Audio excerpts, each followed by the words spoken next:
Hello everyone, my name is the King of the Night, and for people who are wondering at the end of GOT, yes, that is my real voice.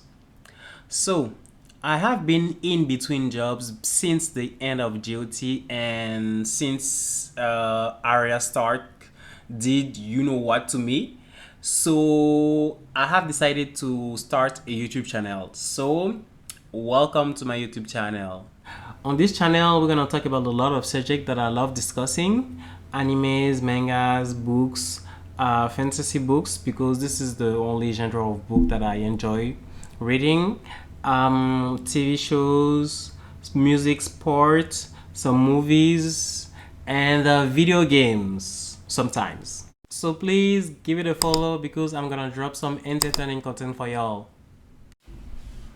Speaking of video games, today's game review will be The Last of Us Part 2.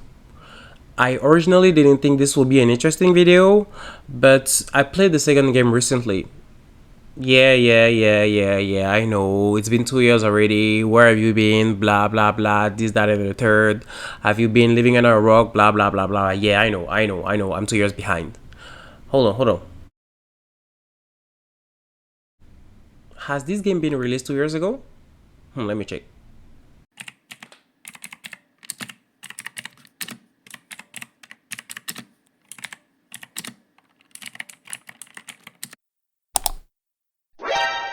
4 years? It's been 4 years already?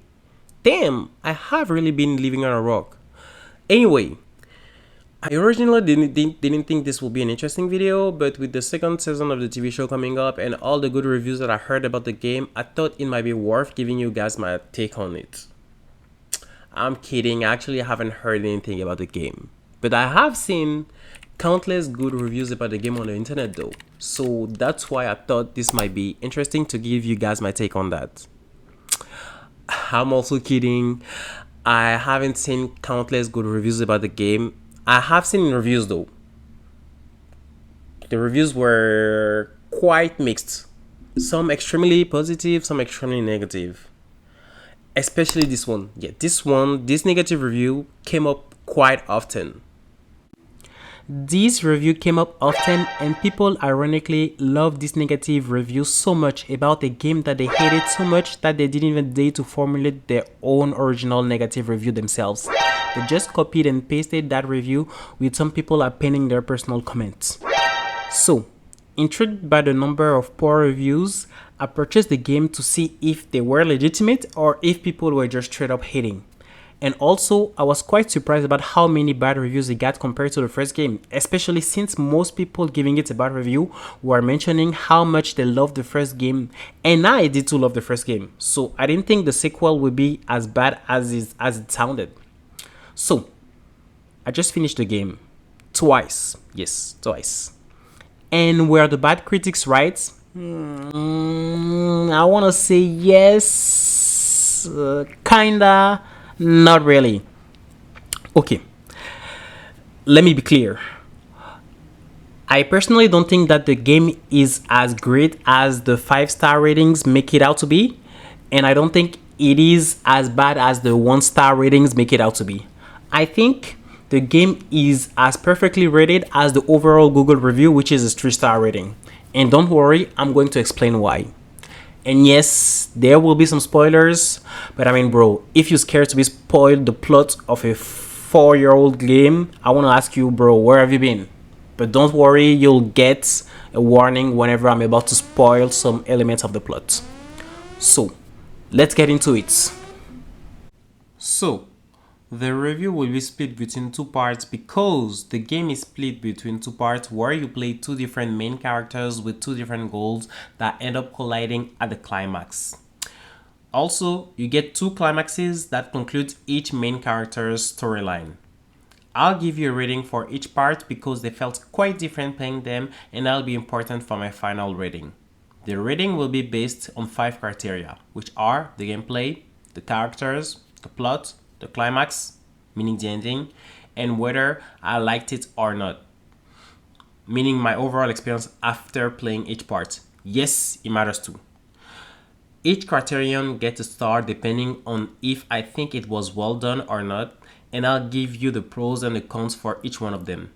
If I don't speak about any specific criterion in the pros, that means that I didn't have anything positive to say about it, and inversely. So, let's get into it. First character we play is Ellie, and do I need to present her? Y'all know her, right? Anyway, if you don't, here is a small summary stolen from Wikipedia.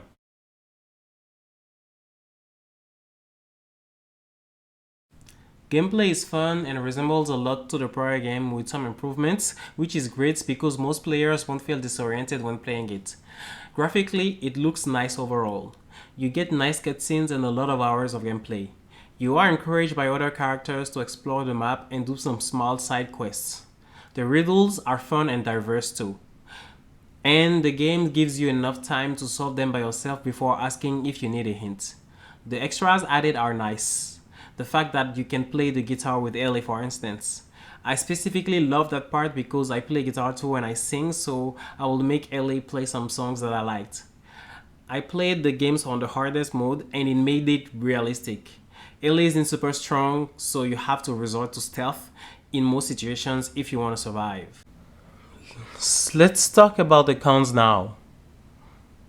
As I mentioned earlier, I played the game on the hardest difficulty, the grounded level. And since the gameplay is not hard to get, the only way they made it difficult was to get it stupidly difficult, if that makes sense. For instance, I can get that there aren't a lot of collectibles to scavenge to make it harder, but it makes absolutely zero sense that I will kill humans who use similar weapons as mine to shoot at me all the time and I can't steal any ammunition from their corpse. What happened? Did they miraculously or coincidentally empty their magazine right before I stealthily kill them? Anyway, this is completely stupid and it makes the game stupidly hard because you always run low on ammo and most weapons are useless because for most of them you have no ammo. See my inventory right there. Check, check, check. That's how you play Ellie 95% of the time with a lot of infected and even more humans. It happens sometimes that you can retrieve some ammo or items from their dead bodies, but it's rare. That's what makes the game stupidly hard. Oh, and side note. All the sidekicks you get to play with are pretty much useless, and I know it's my own fault for playing on ground level, blah blah blah blah, yeah, I know. But bro, they don't help at all, and when you get into crossfires, you will feel like they are shooting blanks because they can't aim for shit, regardless if it's Dinah or Jesse. But let's give some prompts to Jesse because he's a little bit better. So, does the gameplay on Ellie's part gets the star? Listening to me, it's gonna sound like the gameplay gets as many, if not more cons than pros, but it's just because I'm a sociopath who enjoys pain. That's why I played it on the hardest mode. I think they have a name for it, but I forgot what that is. Anyway, I honestly think that for most people playing it on regular difficulty levels, you won't have the same feeling. So for that, I'll give the gameplay on Ellie's part the star. Because overall, for my overall experience, the gameplay is actually fun to play. If what I'm saying makes sense.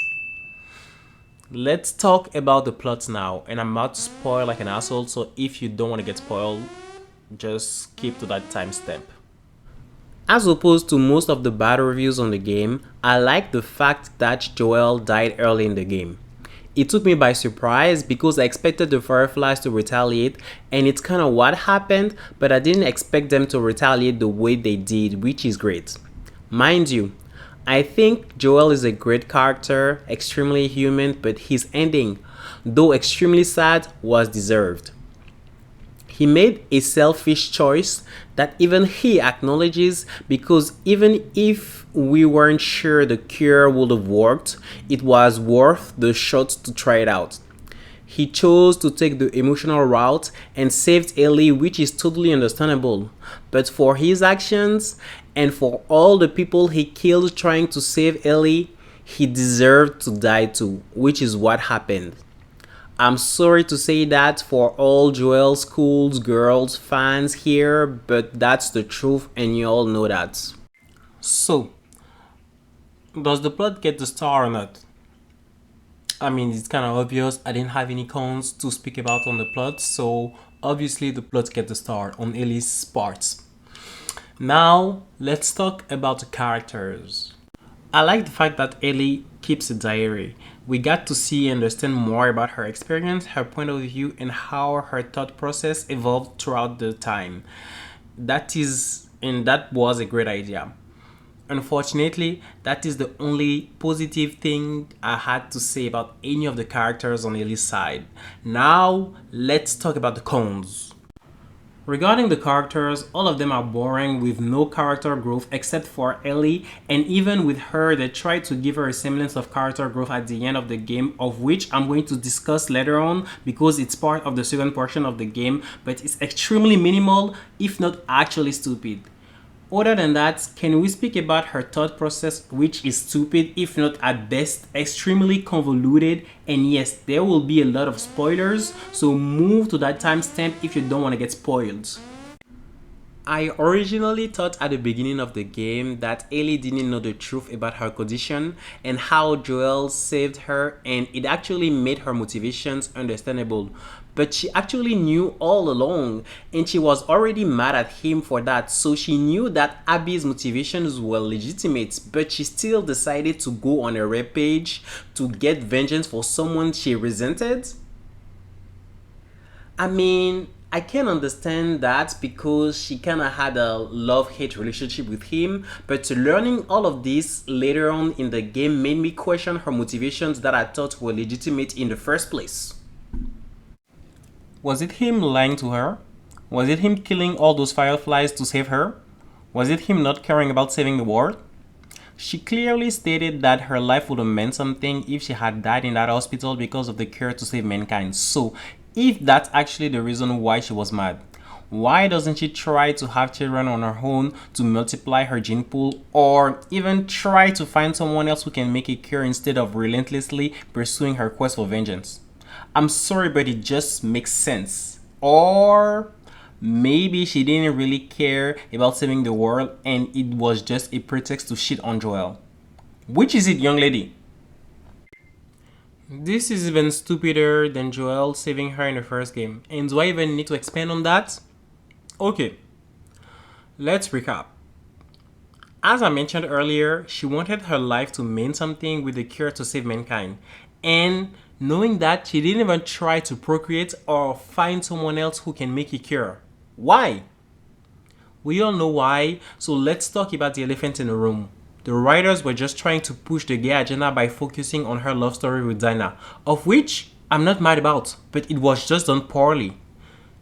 If saving the world was so important to her, wouldn't have it been more interesting to have her try to have a straight relationship so she can get pregnant while combating her love for Dinah?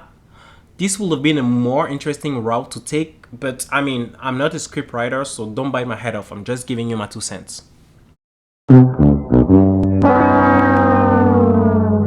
So, as you might have guessed, the character's criterion doesn't get the star. I'm sorry, but all of them are mainly led by Ellie and her motivations, and the more you learn about them and about what she had found out during the 4-year time skip between the two games, the less her motivations are understandable. They are just poorly written, if not at best extremely convoluted. Now, let's talk about the climax.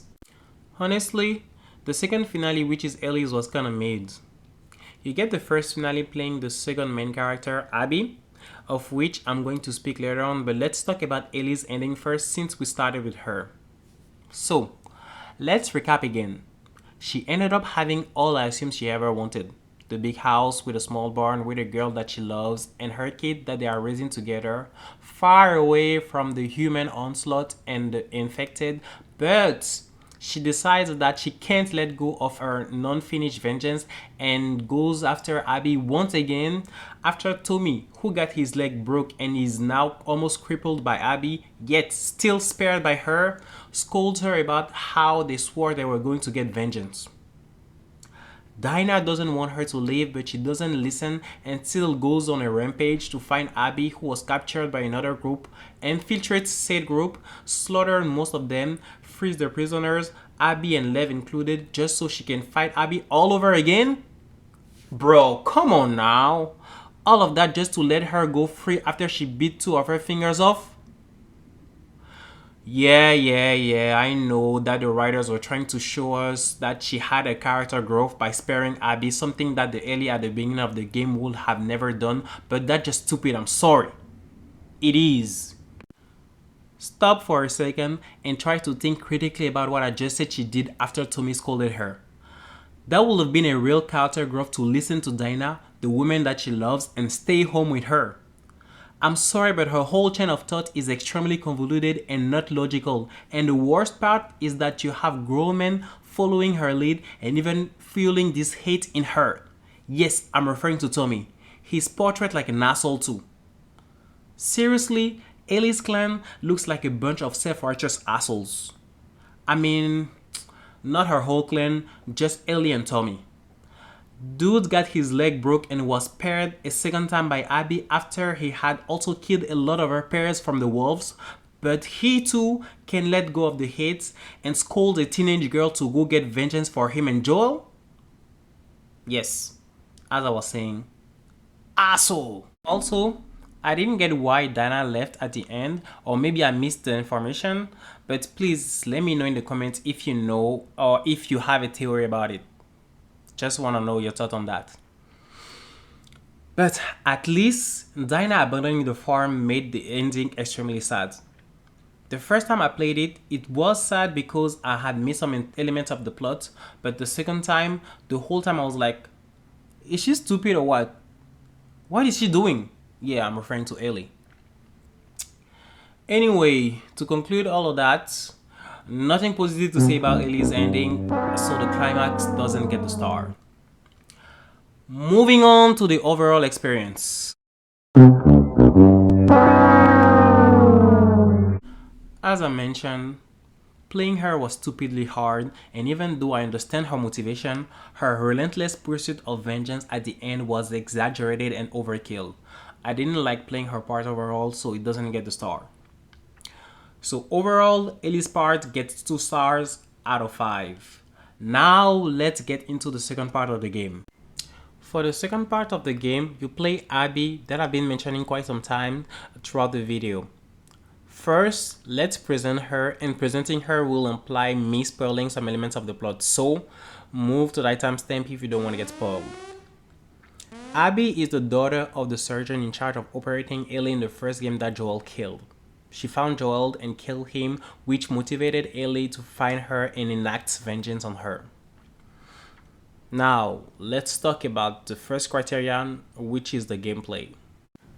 Playing Abby is way more enjoyable and entertaining than playing Ellie, bro. I loved her part and her side of the story. She's more versatile and stronger than Ellie, but I mean, you will expect it from her looking at how she's obviously juicing. Sorry, bodybuilding joke. I meant that she's using performance enhancing drugs, PEDs, steroids. That's how she got her physique. And I know people will be finding me in the comments like, what are you talking about? Some woman can achieve that kind of build without having to use steroids, blah, blah, blah, blah, blah, blah, blah. You don't know shit, blah, blah, blah, blah, blah, blah. But no, I actually do know my subject, and I got the Mangekyou Sharingan and not some bullshit Sharingan level like Sarada Uchiha has. I got that Itachi's Sharingan level, meaning that nobody can fool me with my vision. Even though I get blinder every time I use it, I can spot any person using gear under the sun by looking at her physique, and I mean, look at her. That lady is more jacked than me, and I work out a lot and I have a decent physique. Look at her delts. Look at her delts. I mean, her shoulder. Yes, her shoulders. Look at that.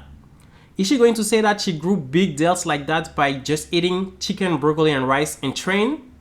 Yeah, sure. Telling you no. She's obviously juicing and not a small cycle. She's blasting and cruising every PED findable under the sun. Which brings the question of who is our steroid plug in this post-apocalyptic world. I mean, I have a theory on that, but not sharing that with y'all. So please, if you have any theory on whom her steroids dealer might be, let me know in the comments. So yes, back to the subject. Abby is extremely versatile and stronger, so she has cool abilities that you can build with her when you collect enough capsules, like the fact that she gets an adrenaline boost after killing one opponent with one strike. Within a few seconds, she can one strike kills another one nearby. She feels like a stronger version of Joel from the first game. There are a lot of more collectibles with her. You don't feel like you scavenge for hours just to get by with one bullet for each one of your weapons and not enough resources to build some bombs. Yes, referring to Ellie. I'm still salty about how things went down with her. Anyway, with Abby, you get enough collectibles and ammo to go around with the appropriate amounts of difficulty sets. Regarding the gameplay, they are the same as Ellie's part, but you can feel them less with Abby. One con with Abby's side is that she has to fabricate her own sheaves, unlike Ellie, who always has some on her. But it doesn't impact the gameplay that much because Abby got great substitutes, so you don't feel the lack of it. Also, I forgot to mention that when I was talking about the gameplay on Ellie's side, but humans enemy AI can really be stupid at times to the point where you might feel like infected are even way smarter than them. So many times they see you running towards something. It could be anything, right? Boxes, cars, walls, etc. It could be anything just to take cover so they don't kill you. And if the location is outside of their pattern range and you stay scrooched down long enough, they will forget that you were there in the first place and start their original AI pattern of looking for you. It even works similarly when you throw bombs at them and they see from where you threw it.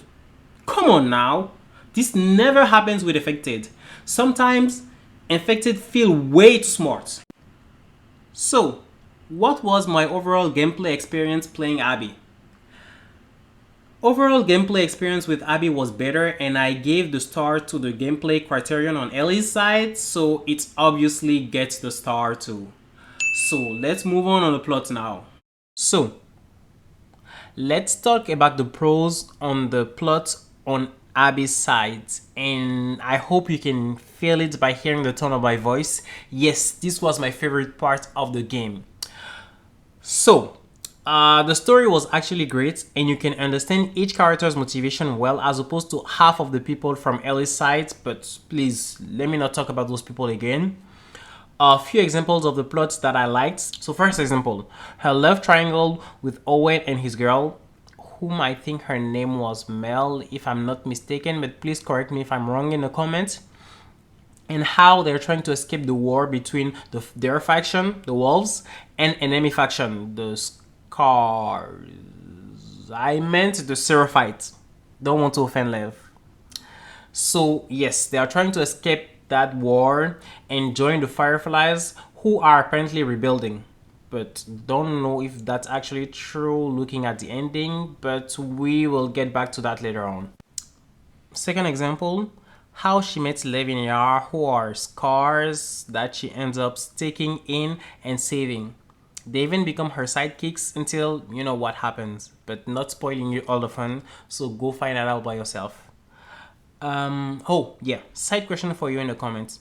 I know that the Scars and the Wolves had some kind of peace treaty that each group was supposed to uphold by staying on its territory and not trespassing the others, but why did the Scar break it? And what actually triggered that all-out war that Abby and her sidekicks had to escape? Or maybe the Wolves broke the peace treaty. I'm actually confused because playing Abby on Scar's territory, you had the impression that the Wolves actually broke the peace treaty, but playing Abby on the Wolf territory, you actually had the impression that the Scars were the ones who broke the peace treaty. So which is it? Please enlighten me in the comments. Talking about the all-out war, this was my favorite part of the entire game, man. Felt like a new type of challenge where you have two clans fighting each other and you had to wiggle your way out of their war by killing anyone standing in your way. The horse chase, where you end up in a village sacked and in fire while witnessing the war and fighting your way out, was insane. It kind of gave like a cowboy era vibe where outlaws would run rampant in small towns with their horse sacking and burning houses. Don't know if that's actually how things went down in the 1800s or the 1700s, so please don't bite my head off. So yeah, That's my favorite moment of the game. So, story, plots, plot twists, and drama on Abby's side are great.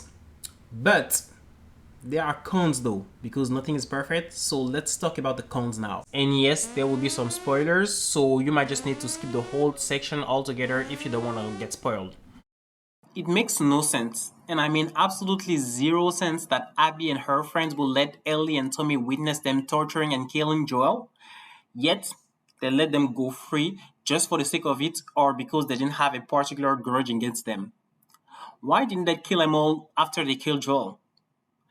Yes, I know the story will have ended at that moment, and they explain it by the fact that Abby and her group agreed to kill only their specific target, who was Joel. But either Abby and her friends are extremely stupid, or this is just poor writing and narration, because Ellie literally promised to come back for them, yet they still let her go. I mean, what did they expect? That they will take their L and just move on? Of course they will have retaliated. Abby better than anyone should have known this after seeing how violent Joel was. Of course his close friends will likely be a group of self-righteous violent vigilantes. Promise, promise, this is my last night remark about Ellie's group. Anyway, moving on. I also think they made the humans a little bit too heartless, ruthless, and crazy. I know it's a post-apocalyptic world where there is no longer law and people enforcing it, so it kind of reveals human beings' real violent nature, but goddamn, people can't even stroll in peace to go join a faction. They get captured by a group of people who just like to kidnap people. I mean, I hope there is a third piece coming up where we will know more about them. Because, for instance, I understand the Walt and the Seraphite shooting unknown people at sight. Ellie infiltrated them when they were about to go to war, but what was the reason for Abby and Lev to get kidnapped by that group? Do they just enjoy abducting people? Just feel like excessive violence to me. Anyway, I also think that they need to stop the trope where the main character infiltrates an enemy base, kills a bunch of ops, ends up being captured by the enemy but doesn't get killed instantly by the villains. They rather imprison them to ask them questions or kill them later. There is no way people are not killing you on sight after you infiltrated their base and killed a bunch of their friends slash colleagues. I know it's to build up drama, tension, and bring some plot twist, but it's getting old. The villain never has a legitimate good reason to not kill the infiltrators on sight except when that's convenient for the plot. So, what's the conclusion on the plot criterion on Abby's side? Does it get the star or not? Yes, it does. The major complaint about the plot on Abby's side was the plot hole that I mentioned before, but it happened at the beginning of the story. So it doesn't really impact the game because without that, there will have been no story to begin with. Other than that, as I said, I love the story on her end, so I'm obviously giving it the star. On Abby's side, the characters are more likable. Abby's great. Love her development from the beginning to the end. At the beginning, she kills Joel for vengeance but decides to spare Tommy and Ellie because she didn't want to get more people involved in the cycle of hate, which I still think it was a stupid decision, but anyway. Second time she comes to Ellie for vengeance, she's more fueled by the lust for blood and is ready to kill everyone who was involved in any way, shape, or form in the death of her friends. She was even taking pleasure into killing Dinah when she knew that she was pregnant, but Lev's intervention stopped her. That's just my interpretation here, but I think the brotherhood or sisterhood they built together throughout the time they grew closer prompted her to not be a ruthless killer. And since she didn't want to give her or him a bad example, she spared Dinah and Ellie again. Speaking of Lev, I loved Lev and Yara and how loyal they were to each other, and I was surprised when Yara died. It was great to see how Lev now turned his or her loyalty to Abby. Owen was cool, nothing really special to say about him. He doesn't really contribute on the gameplay side of things, but he's rather important to the plot regarding the love triangle between him, his girlfriend, and Abby. His girlfriend and a Latino guy, I think his name was Manny, I think. Yeah, I think those two anyway have been sidekicks on some mission in the gameplay and they are useful as opposed to Ellie's sidekicks who are fairly useless. I know I promised to not shoot at Ellie's group again, but I couldn't help myself. But anyway, nothing really special to say about them either. So no cons about the characters, so it obviously gets the star. Now let's move on to the climax. The first finale, which I refer to as the fake finale because I thought I actually finished the game when I reached that part, was great. I love to play Abby against Ellie as a boss. She was actually difficult to beat, and the fact that Lev convinces Abby to spare Diana was great, especially after witnessing how they've grown closer throughout the story. The fact that she lets Ellie go the first time despite all she's done shows extreme character growth, as I explained earlier, so that's great. I don't have any cons to say about the climax, so it obviously gets the star. So, what did I think my overall experience playing Abby was? As you might have guessed, it obviously gets the star too. Despite some cons here and there that I mentioned, I gave the star to each metric I used to rate her part, so my overall experience playing Abby was great. So, what are my final thoughts on the game? If you know how to count, and I hope that you do, the two parts had each the possibility to get the top rating, which is 5 stars. Ellie's part did poorly and got 2. Abby's part did great and got 5. So that's a total of 7 out of 10, which is good but not great. And if we want to average it out, we get 3.5 stars out of 5. But we can't rate a game 3.5 stars out of 5 on Google's review. So I'm rounding it down to just 3 stars out of 5 because Ellie's part really sucked. And that's my video, so I can do whatever I want. And y'all ain't gonna do shit about it. Anyway, I hope you all enjoy my review, guys. Give it a thumbs up if that was the case. Loved it or hated it? Let me know your thoughts about my video and the game in the comment. And here is a clip of Ellie doing a cover of Future Days at the guitar, since I've been a tiny bit harsh on her in this video. Looking forward to read y'all in the comment, and I'll see you on the next one. And on the next one, we're gonna talk about the season 2 of House of the Dragon, because what the hell was that? Peace out to my army of White Walkers. They're coming to turn y'all into them. Bye.